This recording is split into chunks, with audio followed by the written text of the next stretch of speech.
The Mirror of Guilt. There was a small village at the edge of a dark forest. In that village stood an old, abandoned house.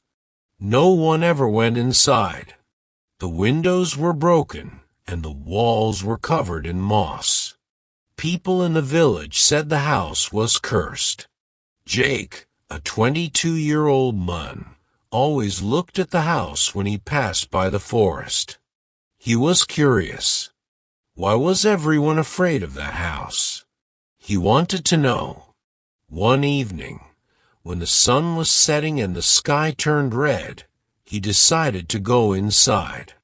Jake walked carefully through the tall grass. The wooden door creaked as he pushed it open. Inside, it was silent, too silent.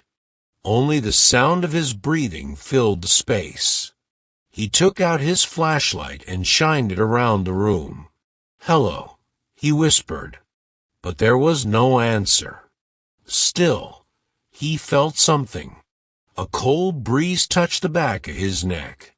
Jake stepped further into the house.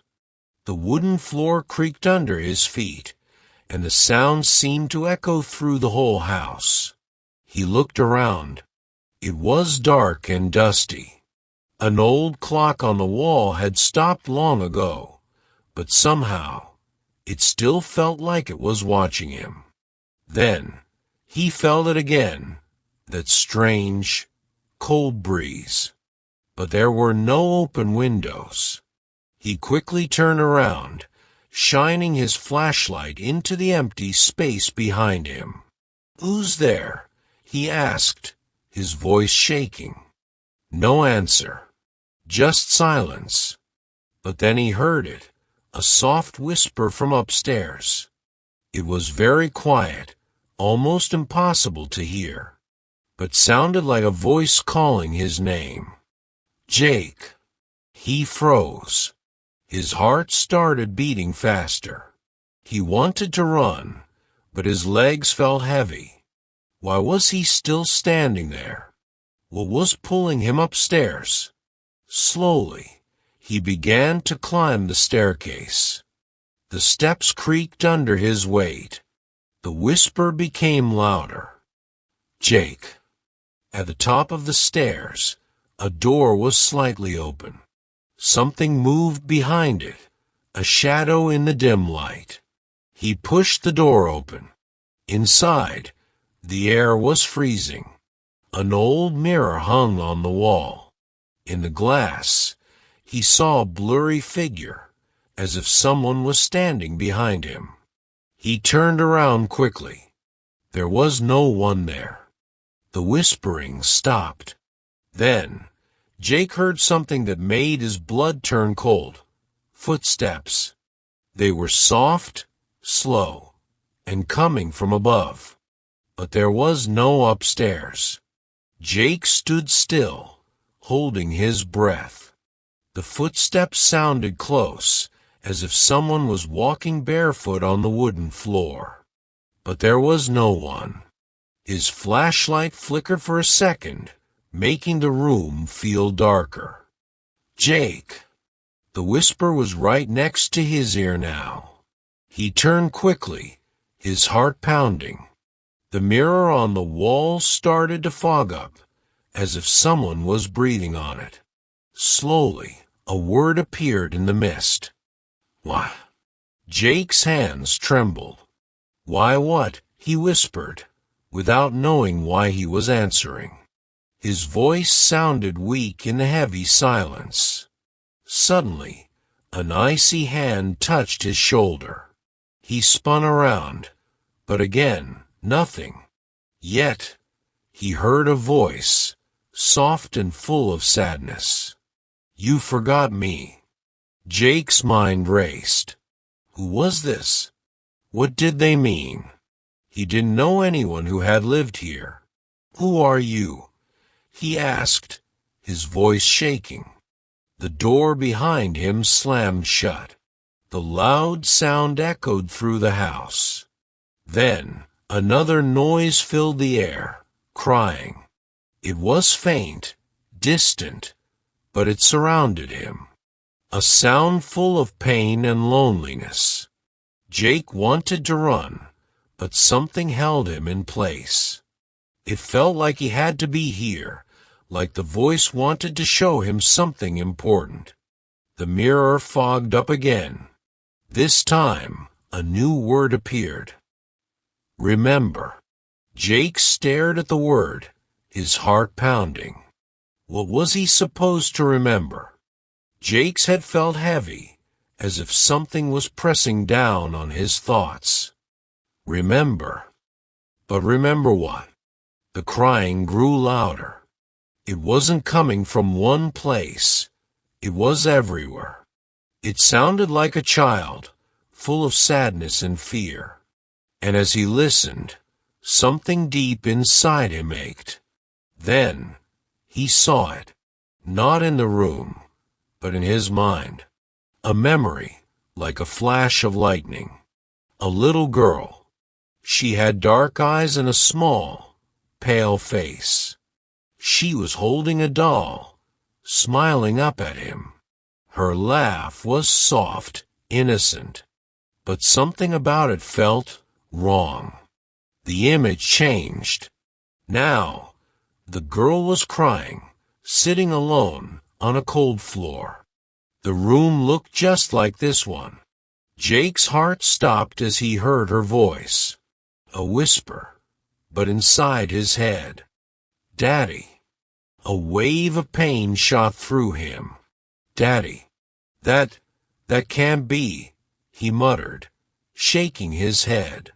But deep inside, he knew. Memories crashed over him like a storm. Years ago, when he was younger, he had a daughter. But after the divorce, she left with her mother. He never saw her again. He never even looked for her. He had left her behind. A lump formed in his throat. His hands clenched into fists. I'm sorry, he whispered, his voice breaking. The crying softened. The air in the room felt different, lighter, but the pain in his chest stayed.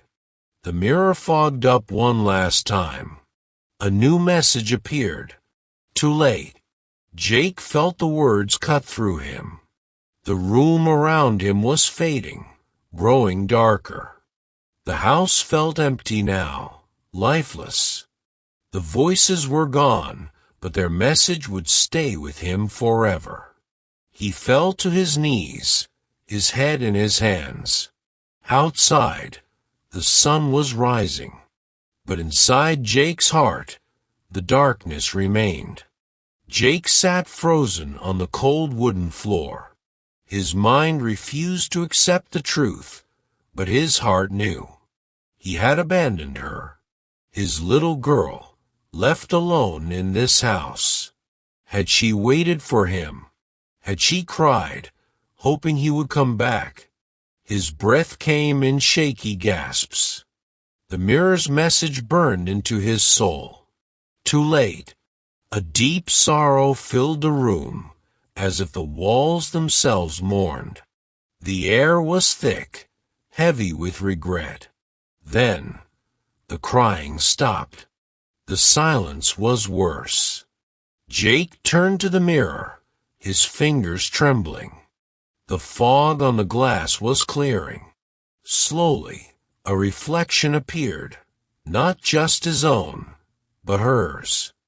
The little girl stood behind him. Her dark eyes met his in the glass. Her face was pale, expressionless. The doll still hung limply in her hand. Emily. Jake's voice cracked. The girl didn't move. She only stared. I'm sorry, he whispered again, his hands shaking. I should have been there. I should have. A single tear rolled down her cheek. The room grew colder. The walls creaked as if they were breathing. Then Emily smiled, but wasn't a kind smile. It was sad, empty. Jake's chest tightened. A shiver ran down his spine. And then, the lights went out. Darkness swallowed the room. Jake's breath came fast and shallow. He couldn't see. He couldn't move. Then, a whisper. "You left me." The voice was right beside his ear. Cold fingers brushed his arm. He jerked away, heart pounding. The mirror flickered, dim light glowing from within. In the reflection, Emily stood closer. Her doll was gone. Her small hands curled into fists. Jake's own reflection looked different, older, weaker, more broken. "You forgot me." Her voice echoed through the room. The walls groaned as if they were closing in. Jake dropped to his knees. "I didn't mean to." The whisper turned into a scream. "You left me to die." A gust of icy wind knocked Jake backward. He hit the floor hard, gasping for air. The mirror shattered. Glass rained down, but it didn't cut him.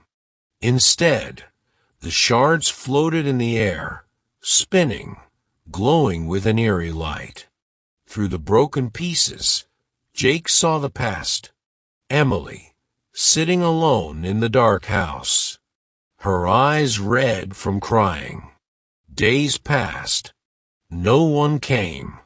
And then, silence. Jake clutched his head.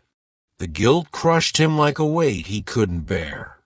"Emily," he choked out, tears falling. "Please."